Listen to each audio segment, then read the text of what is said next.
Hi friends, welcome to Sai smart vision channel. இன்றைக்கி நம்ம என்ன பார்க்க போகிறோம் பார்த்திங்கன்னா, சுவையான ராகி இனிப்பு சேமியா எப்படி செய்கிறதுங்கிறத பார்க்கலாங்க. அதுக்கு முன்னாடி நமக்கு இந்த வீடியோ யார் ஸ்பான்சர் பண்ணுறாங்க அப்படின்னு பார்த்திங்கன்னா, பை மோட் இ ஷாப்பிங் தாங்க.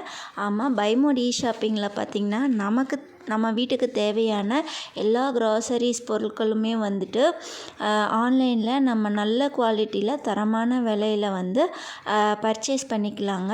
இதோட லிங்க் வந்து டிஸ்கிரிப்ஷனில் கொடுத்துருக்கேன், நீங்களும் ட்ரை பண்ணி பாருங்கள். நம்ம இருந்த இடத்துலையே நம்ம வீட்டுக்கு தேவையான பொருட்களை ஒரே இடத்துலேருந்து பர்ச்சேஸ் பண்ணிக்கலாம். இதில் நிறைய ஆஃபர்ஸும் போயிட்டுருக்குங்க, நீங்கள் பாருங்கள். வாங்க இப்போ நம்ம வீடியோக்குள்ளே போகலாம். இந்த ராகி சேமியா வந்து நம்ம ஹெல்த்துக்கு ரொம்ப நல்லதுங்க. அது வந்து இப்போ நான் ஒரு 2 பேக்கெட் அளவுக்கு எடுத்திருக்கேன். அது பார்த்திங்கன்னா ஒரு 5 நிமிஷம் நம்ம நல்ல தண்ணியில் ஊற வச்சிடலாம். 5 நிமிஷத்துக்கு மேலே ஊற வைக்க வேண்டாம், ரொம்ப குழஞ்சி போன மாதிரி ஆயிரும். 5 நிமிஷம் கழித்து அந்த தண்ணியை நம்ம வடிகட்டிட்டு நம்ம இனிப்பு சேர்த்து தான் செய்ய போகிறோம். அதனால் லைட்டாக சால்ட் ஆட் பண்ணிக்கலாம். நம்ம இனிப்பு டேஸ்ட்டை வந்து கொஞ்சம் எடுத்து கொடுக்கறதுக்காக நம்ம லைட்டாக சால்ட் ஆட் பண்ணிக்கிட்டோம்னா போதுங்க. நல்லா ஊறின சேமியாவில் லைட்டாக உப்பு போட்டு ஆட் பண்ணி கிளறி விட்டுருங்க.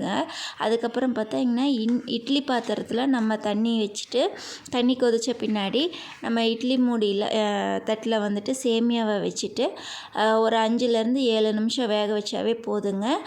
நல்லா வெந்துடும். நான் ஆல்ரெடி ஊறி இருக்கனால நல்லா வெந்துடும். இப்போ பாருங்கள், நான் 2 தட்டில் போட்டு வச்சுட்டேன். இட்லி வேக வைக்கிற மாதிரியே போட்டு நல்லா க்ளோஸ் பண்ணிடுங்க.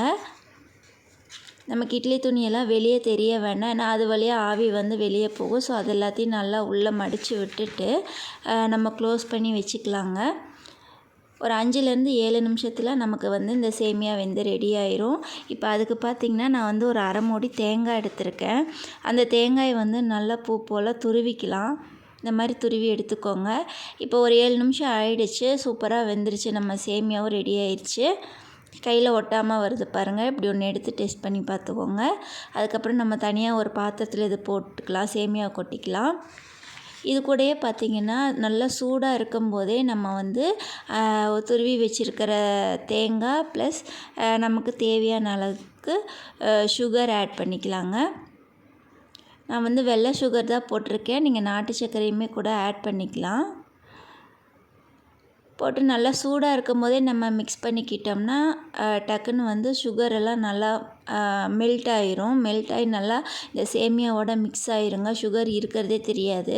நம்ம ஆறுனதுக்கப்புறம் போட்டோம்னா சுகர் அங்கங்கே நமக்கு வாயில் கடிக்கிறதுக்கு படும். இப்போ பாருங்கள், சூடாக இருக்கும்போதே கிளறினால அந்த சுகரும் தேங்காயும் இருக்கிறதே தெரியல. ஆனால் சாப்பிடும்போது ஃப்ளேவர் பார்த்திங்கன்னா அவ்வளோ நல்லா இருக்குங்க.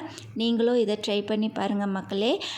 அண்ட் தேங்க்ஸ் ஃபார் வாட்சிங். இந்த வீடியோ பார்த்ததுக்காக தேங்க்யூ மக்களே.